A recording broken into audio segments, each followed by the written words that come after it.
My mother-in-law said she wants my son to marry someone else. She thinks you're too old for him because you can't have kids, my mother-in-law said, smiling at a younger woman next to her. My husband, sitting silently beside her, didn't say anything. Feeling upset, I stormed out of the room.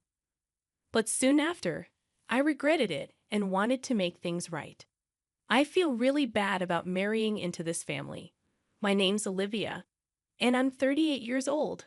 I met my husband, Sam, who's 8 years younger, through a friend. I was unsure about dating him because of our age gap, but he insisted that age doesn't matter. I love you, Olivia, he said, and we started dating. Eventually, we got married after 6 months. When Sam introduced me to his parents, his mother didn't like me because of our age difference. When you said you were bringing a woman to consider marrying, I thought she'd be young and cute. 38 years old, Sam. I mean, no offense, but think about it again. Younger women are usually better, she told Sam right in front of me. My father-in-law intervened, saying, if Sam thinks she's good, then she's good, right? Sorry for my wife's rude comments, Olivia. Eventually, we got their approval for our marriage. My father-in-law was good at smoothing over my mother-in-law's harsh words, making it seem like he didn't want any conflict. But after we got married, he often ignored issues, which was disappointing.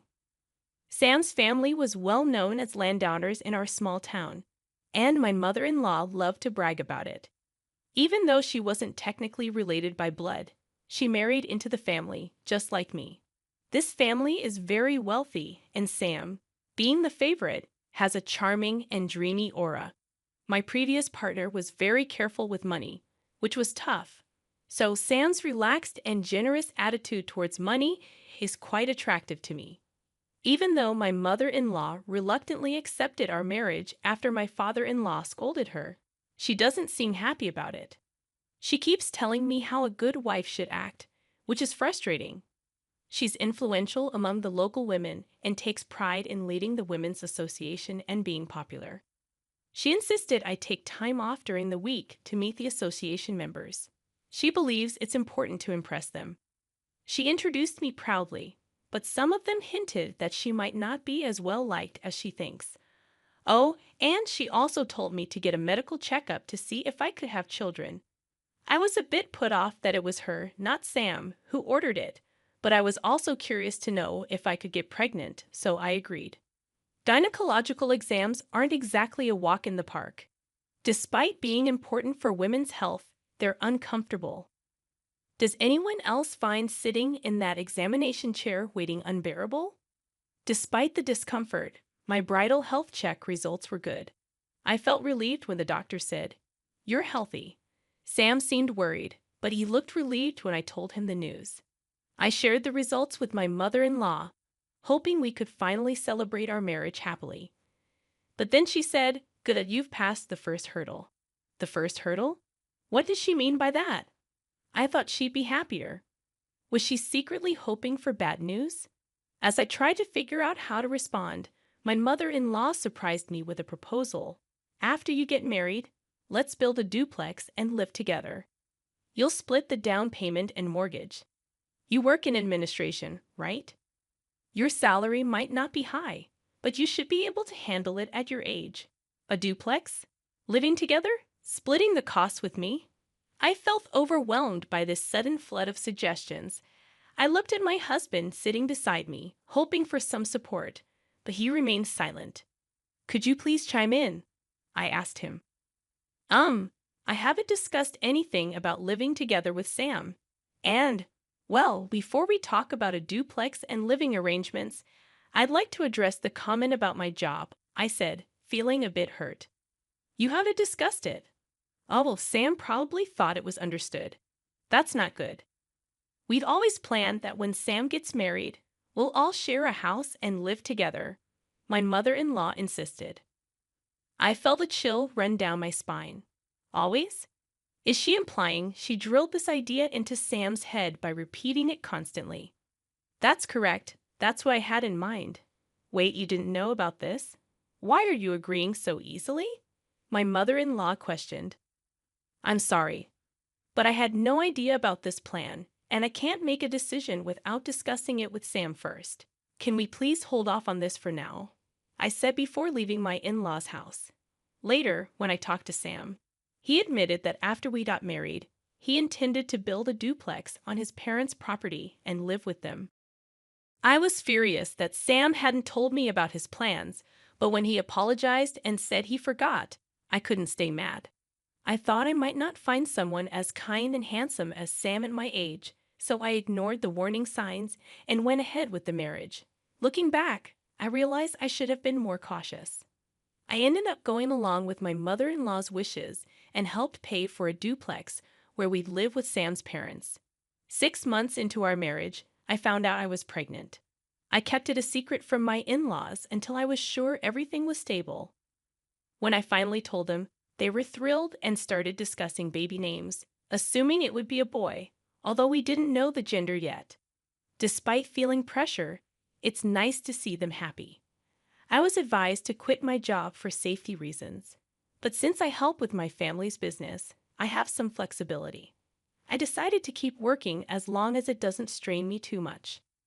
My pregnancy was going smoothly, and I started feeling the baby's movements, a long-awaited joy. It's a mysterious yet happy feeling to sense a tiny life stirring inside me. I'm grateful for the joy of being a woman and experiencing this miracle. Sam, my husband, and my in-laws eagerly anticipate the baby's growth at each checkup, and I can't wait for the child's birth.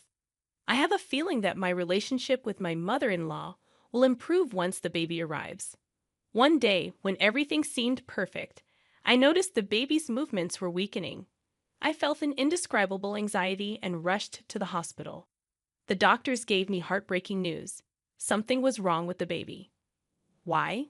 How? I was living normally. What did I do wrong? I was gripped with fear over the risks. I was hospitalized immediately, but despite the doctor's efforts, my child passed away. Just a few more months and I could have held my baby. Why did this happen so suddenly? It felt like just yesterday when the baby was moving so energetically inside me. Was it my fault? As I cried in sorrow, my husband's words pierced through my pain. How long will you cry? It's over now, isn't it? Crying won't bring the baby back. Stop crying. I was stunned. What was Sam saying? Our child had just passed away. Even though I was taken aback by this cold side of Sam I had never seen before, my shattered state of mind left me unable to speak. Then came the day I was discharged from the hospital. Sam didn't come to pick me up. I managed to force a smile and reassure the nurses who were concerned about me going home alone. When I arrived home in a taxi, Sam, my mother-in-law, and an unfamiliar woman greeted me. "Welcome back. It's a shame, isn't it?" said my mother-in-law with a strange smile. "Yes," I responded, taking a seat on the living room couch as suggested. The seating arrangement was strange, with my mother-in-law and the woman sitting across from me on a bench, and Sam sitting next to them, showing no effort to comfort me or make eye contact. As my mother-in-law spoke, my heart sank. "We've talked it over with Sam. Since you can't have children anymore, we don't see the point in keeping you as our daughter-in-law. We're thinking of having this other girl marry Sam instead." Hearing those words while still reeling from the shock of losing my baby, tears filled my eyes. But I refused to let myself break down. I had to stay strong, telling myself that crying would mean giving up. I kept my head down, unable to look up. Ignoring my distress, my mother-in-law continued heartlessly. "If you're willing to work and support our family instead of having children, we might consider letting you stay. What do you think? Can I count on you to take care of us if they leave me behind?" Confusion and disbelief washed over me. Without thinking, I looked at my husband for support. But when our eyes met, Sam quickly looked away. Beside him, a woman who seemed triumphant stared back at me. I remembered her as Sam's childhood friend, introduced to me at our wedding. Seeing that my husband wouldn't even meet my gaze, I realized he's not on my side. He won't help me. A chill ran down my spine, and strangely, my mind became clear. They must have discussed this during my hospitalization. They planned to replace me, the woman who can't have children, with a younger wife who can bear in hair. If I stay here, I'll only suffer. There's nothing for me here anymore. With newfound clarity, I addressed Sam. I understand where you stand. Let's get a divorce. Please, go and live happily with your new wife. Leaving the house, I returned to my family home. My parents, surprised but warmly welcoming, were already aware of my miscarriage. They were outraged by the cruelty I have faced so soon after leaving the hospital. Their warm reaction was a relief after everything, and I ended up crying a lot that day. Exhausted from tears, I fell asleep. However, the next day, my mother-in-law and husband, who had shown such cruelty in driving me out, unexpectedly showed up at my family home. At first, my mother dealt with them normally, but once she realized who they were, she refused to engage with them. Then, they started incessantly ringing the doorbell, shouting, "We've canceled the divorce. Come back now." You see, my family runs a barbecue restaurant, a well-known spot that serves a globally famous brand of beer. It's frequented by many celebrities and athletes who enjoy our delicious food. However, my husband's family comes from an old, respected background, and they looked down on our family, thinking that running a restaurant was somehow shady. They had this outdated belief that restaurant businesses were inferior, and they saw our family as less well-off. We even invited them to dine with us once before the marriage, but they declined, saying, "Beef. We always eat at certain places. Eating meat from other restaurants gives me heartburn. Sorry." During the pre-wedding meetings, they indirectly belittled my family with remarks like, "Oh, you run a restaurant, right? That's so old-fashioned. Oh, I see, from your parents' generation. Dealing with beef, huh? Well, respectable families don't engage in such businesses." It hurt to see my parents, who had worked hard to raise me, being treated this way, but they brushed it off with a laugh, saying there are always people with narrow mindsets. On the day I left after the divorce, my husband and mother-in-law happened to see our restaurant being featured on TV. Up until then, they had shown no interest and considered my family beneath them. But they panicked when they saw the restaurant described as running its own farm that produces top-quality beef, enjoying extreme popularity with meat exported worldwide, being highly successful and lucrative. Suddenly, they tried to cozy up to me, saying, "If your family were wealthy, we wouldn't have talked about divorce. We're sorry for yesterday. We weren't thinking clearly. Please come back." After all their talk about children and heirs, was it really all about money in the end? My husband Sam and his family never asked much about my job, so I had simply told them I worked in office administration for my family's company, leading them to believe I was a low-paid and incompetent employee. Consequently, they probably assumed that asking me to pay for the house would make me give up on the marriage. In reality, I managed the meat export division of my parents' company, earning a substantial income for an office worker.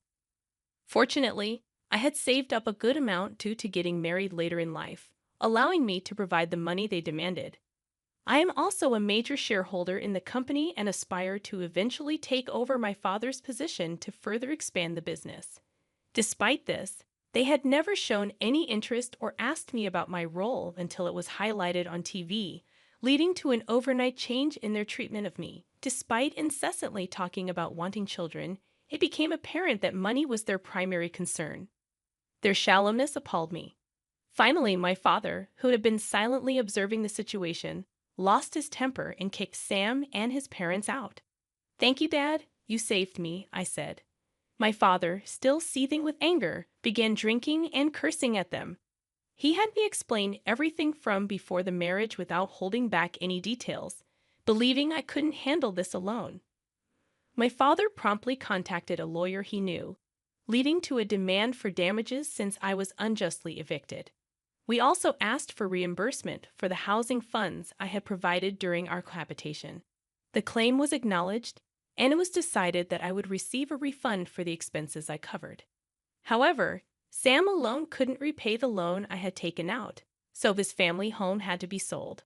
They had built a lavish house on rural property just for show, leaving a considerable mortgage remaining even after the sale. Moreover, the house was filled with the eccentricities of Sam's mother, making finding a buyer willing to accept it as is doubtful, suggesting that disposal could take time. Fortunately, they managed to sell some land they owned separately, allowing me to recoup my money first, which was a relief. At this point, I was grateful for marrying into a landlord's family.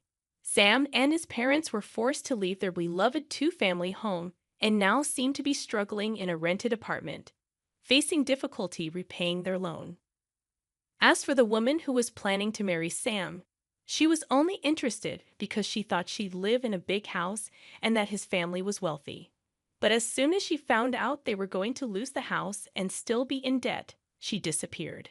It was probably the best decision for her because if she had married him, she might have been pressured to have a child and forced to work due to her young age. News travels fast in this rural area. Gossip spreads like wildfire, especially when it involves a well-known family like Sam's. People are buzzing with interest, commenting on how poorly they treated me and how they used to flaunt their big house, but are now in debt and living in an apartment. With both the wife and potential new wife gone, their family line might end with this generation. It's incredible how accurate the rumors are and makes you wonder who's been watching all this. The power of a rural network is quite something. Now my bossy mother-in-law, who used to act like she owned the place, sneaks around even when shopping, worried about people's stares. My parents remind me, "We warned you not to marry into a family that would insist on testing if you could get pregnant before marriage, didn't we?" And brush off the situation. They even console me in their own way, saying, "Olivia just rushed into marriage a bit. Don't worry about it. It's fine if you stay home." They try to be understanding in their own way. Despite the troubles of being kicked out and going to court, I can see they're happy to have their daughter back home. I'm grateful for their warmth. It feels like I was just dreaming or living a nightmare during my married life. But now I'm free. I may have a divorce behind me, but I'm still in my 30s. I haven't given up on marriage. Once things settle down, I plan to work hard to find a new partner. But for now, maybe I'll focus on doing good things for my parents. I have no intention of taking care of Grandma. I don't even want to see her face. Why don't you do it, Lily? My sister-in-law said with a malicious grin. She probably thought that if she could take control of the house, she wouldn't have to worry about Grandma at all. My brother smirked beside her, glancing at me and Grandma. I could see it would be hard for Grandma to find peace in such an environment. "It's okay, Grandma. I'm here for you," I said confidently. "My name is Amy. I've just turned 50 and am now enjoying a slow-paced life with my husband. Our two children have grown up and are following their own paths. The days when I juggled work and family while they were little seem like distant, tender memories now. Today, my life revolves around my work with my husband and the time I spend with my grandmother. My husband, Terry, and I run a well-known traditional restaurant. I manage the business as the owner, while Terry, a skilled chef, supports the establishment with his culinary expertise. I chose this path because I studied business in college and was fascinated by restaurant management. Initially, I wanted to cook for our guests, but things didn't go as planned, and I quickly shifted focus. During college, I started a kitchen job at a luxury hotel near the university, but my cooking skills were lacking. A senior coworker told me I couldn't even peel vegetables properly, so I was reassigned to serving. Although it was a blow, it's now a funny memory we laugh about. Whenever I faced challenges, I turned to my grandmother. She would listen quietly until I finished, then look me in the eye and say, "Amy, I know your dreams and hopes, but life isn't always a straight path. There are detours and bends, and each of these experiences helps you grow. Go at your own pace and stay strong." Her words were a comforting balm. "Thank you, Grandma. No matter how small the step, I'll keep moving forward," I'd say, always buoyed by her gentle encouragement. Having lost my parents early on, she was my greatest comfort and cherished treasure. In the midst of all this, I met my husband, Terry. He was a chef at the hotel where I worked part-time, having mastered cooking over the years. Knowing about my passion for cooking, he approached me and said, "I'm still learning myself, but I'll teach you everything I know if you're interested." I was thrilled and eagerly accepted. From there, we started with the basics, cooking together at each other's homes. The hotel's kitchen was often occupied, so we practiced at home, creating our own private cooking class. As we cooked and stirred pots together, our relationship grew deeper. Before long, we were seriously dating, and after a few years, we got married. Even after marriage, Terry continued to pursue his passion at the hotel kitchen, while I joined a startup, overseeing several restaurants to understand the practical aspects of business management. The theories I learned in university and real-world experience were worlds apart. Despite the challenges, I gradually got the hang of managing a business. With the support of my company, we were given the opportunity to run the upscale traditional restaurant we had always dreamed of.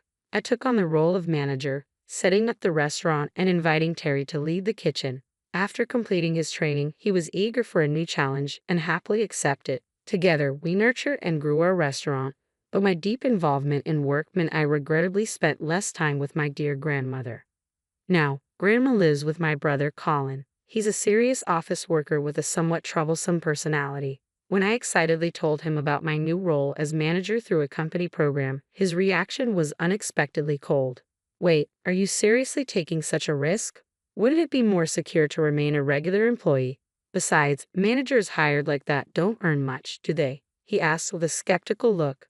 Colin, isn't that a bit harsh? I tried to counter, but his stance was firm. Amy, listen closely. Stability is the most important thing. Why are you so intent on doing as you please? Not just you, but your husband too. Don't you realize how tough it is to run a business? What will you do if you fail? His words left me taken aback. Sure, running a business might be hard, but we had the support of the company. It wasn't entirely on us. Then, with a somewhat malicious grin, my brother's wife, Lily, chimed in. You two are quite daring, aren't you? But if things go south, don't come running to us for help. Her comment made me silently vow never to rely on them, no matter what. The reason my beloved grandmother ended up with such a mean sister-in-law began when my brother and his wife suddenly moved in. I discovered this during one of my visits. When I rang the doorbell, Lily answered, looking surprised. "Oh, Amy, what are you doing here?" she asked. I was taken aback and blurted out, "Lily, why are you at Grandma's?" Taking a deep breath, Lily smiled and said, "Well, I'll let you in on a secret. Recently, I've been taking care of Grandma here. I wanted to spend more quality time with her, so we decided to move in." She seemed quite proud of herself. Admittedly, with a new restaurant and everything else, I had been too absorbed to notice the change. I had been extremely busy lately, which left me with less time for Grandma. With Lily spending more time at home, she had probably been looking out for her. "Thank you, Lily. It's really a big help," I said, though a pang of sadness hit me at the thought of missing time with my grandmother.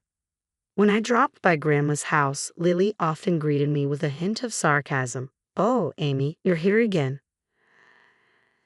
Think Grandma's quite busy, you know." But then, "This is Grandma's house," she remarked. I would respond with a smile, "Sorry, I just wanted to chat with Grandma." Visiting Grandma's house every weekend was my joy. She always welcomed me with a warm smile, but lately, I had noticed she wasn't her usual energetic self. I tried to brush it off as my imagination, but one day my fears became a reality. When I knocked on Grandma's door and received no answer, I gently opened it to find her collapse at the entrance.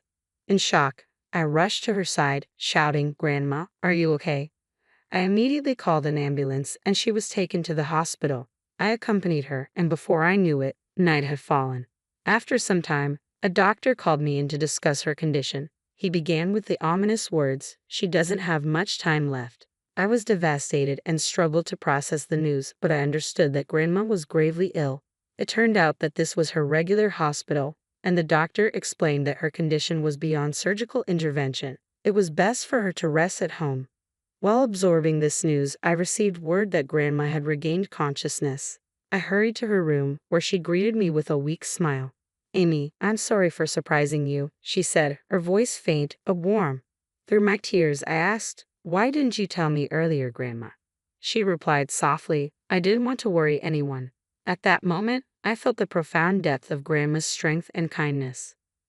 I decided to cherish the time we had left and spend more quality moments with Grandma. "How about we tell everyone about your illness?" I gently suggested to her. She seemed a bit surprised by the idea but agreed. I hoped my brother and his wife would appreciate the chance to be with Grandma in her remaining days. A few days later, Grandma was discharged from the hospital. However, this didn't signify improvement. She was sent home because there were no more treatment options available. When we arrived at Grandma's house, my brother and Lily were lounging in the living room, their expressions relaxed. Lily, with a cheerful tone, remarked, "Where have you been? It's been so relaxing here while Grandma was away." My brother chuckled and nodded. "It's been refreshing to have some peace and quiet without Grandma's voice around." I was taken aback by their comments. One look at Grandma, and it was clear how serious her condition was. Trying to keep my emotions in check, I said, "Stop with the jokes. Grandma's condition is very serious. They can't treat her at the hospital anymore." Both my brother and Lily looked stunned. My brother, clearly in disbelief, asked, "You're joking, right?" Lily seemed to dismiss my words with indifference. Taking a deep breath, I told them firmly, "It's true. If you don't believe me, you can ask Grandma's primary doctor directly." With a frail voice, Grandma added, "Actually, I don't have much time left. There's not much I can do from now on." Lily's eyes widened in surprise. "Wait, I didn't sign up to be a caregiver. I'm just living here to save on rent. I can't handle such a huge responsibility," she said, her voice tinged with annoyance. I was incredulous at her words. Grandma's eyes filled with deep sadness as she whispered to herself, "So I'm a burden now." It was clear that Lily and my brother were only concerned with their own comfort, disregarding Grandma's feelings. Holding Grandma's hand, I comforted her.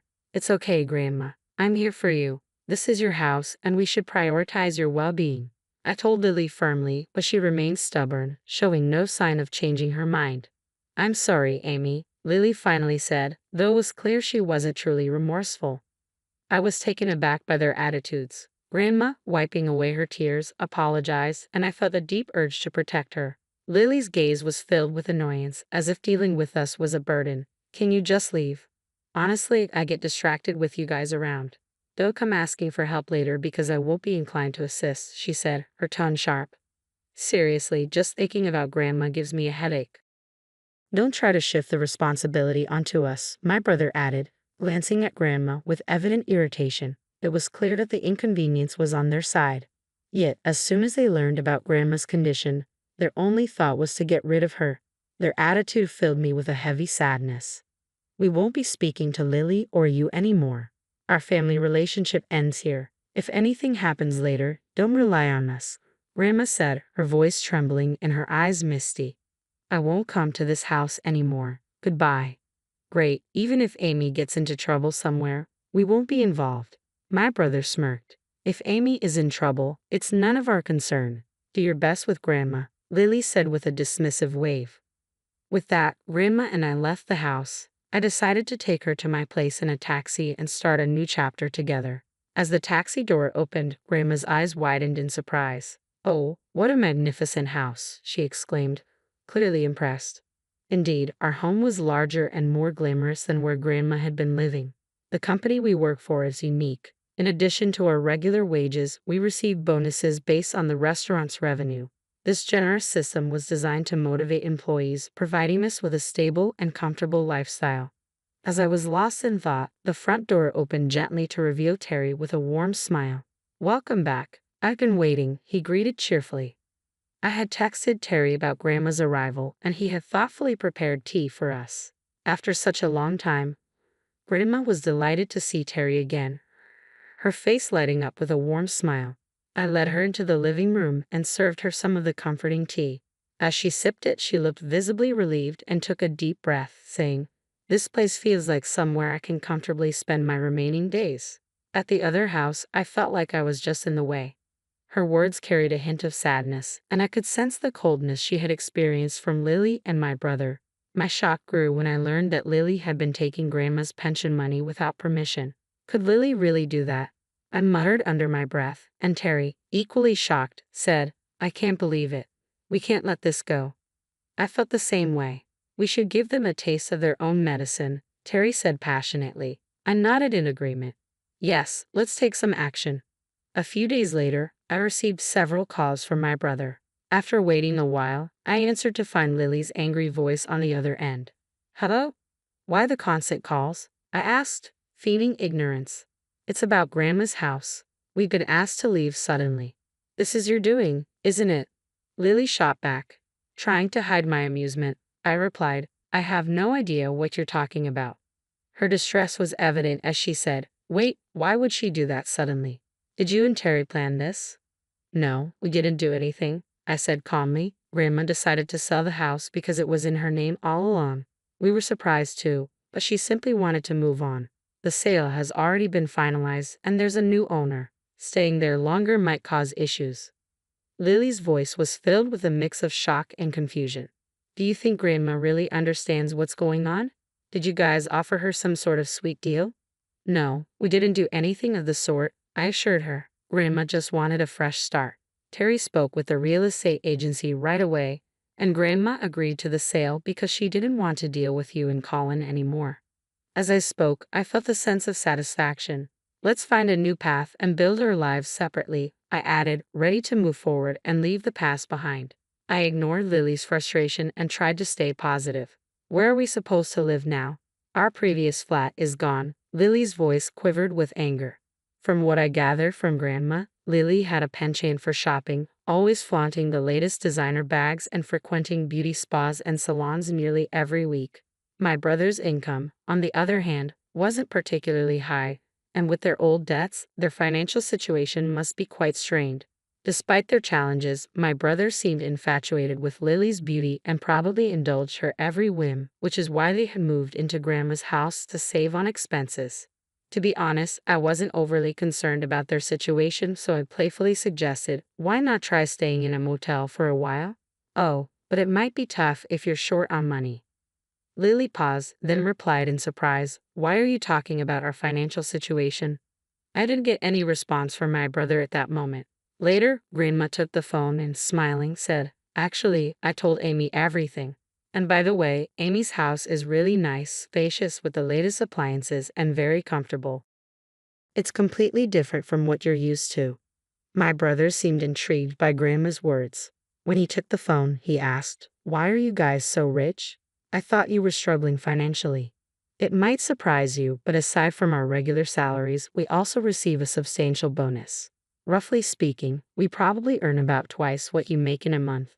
Both of us work hard and live comfortably," I said with a hint of pride. He was silent for a moment, clearly taken aback. "Seriously?" "Yes," I confirmed. "You always said full-time employment is the best, but maybe you should broaden your horizons. We seem to be managing quite well with our approach." I advised them coolly, "You need to sort things out on your own without relying on us."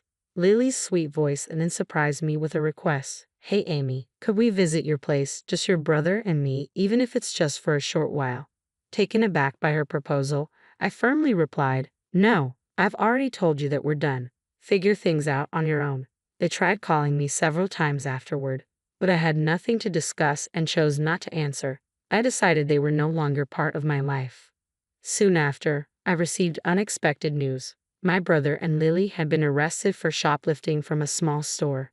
From the police, I learned about Lily's enormous debts, which far exceeded what my brother's salary could cover. She had even been siphoning money from Grandma's pension. Debt collectors had gone to my brother's workplace, which forced him to leave his job. Their financial situation deteriorated rapidly, and they were reduced to stealing donuts and sandwiches to eat. The police informed me that, during their arrest, both my brother and Lily had pleaded with them to reach out to me. My brother said, "I know we've done wrong, but please help us." Lily tearfully begged, "Forgive our past mistakes and help us just this once." Despite their pleas, I couldn't easily forgive them. Their reckless spending and neglect of Grandma had led to serious consequences. I believed they were now facing the outcomes of their own decisions. Months have passed since then, but my feelings remain unchanged. Grandma is still lively and enjoys each day, which brings me comfort. I've taken time off work to spend quality moments with her, and I'm grateful that my company is supportive during times like these. Though Grandma occasionally feels unwell, we find joy in our walks through the garden and in our conversations about the flowers. These moments are precious to me. "Grandma, your birthday is coming up. Is there anything special you'd like to eat?" I asked with a smile. She replied, "I'd love a sandwich made by you." Although my cooking isn't exceptional, her kind request touched me deeply. I still have many places to show her, foods to taste together, and stories to share. I cherish every heartwarming moment with her and strive to make her smile as much as possible while she's feeling better.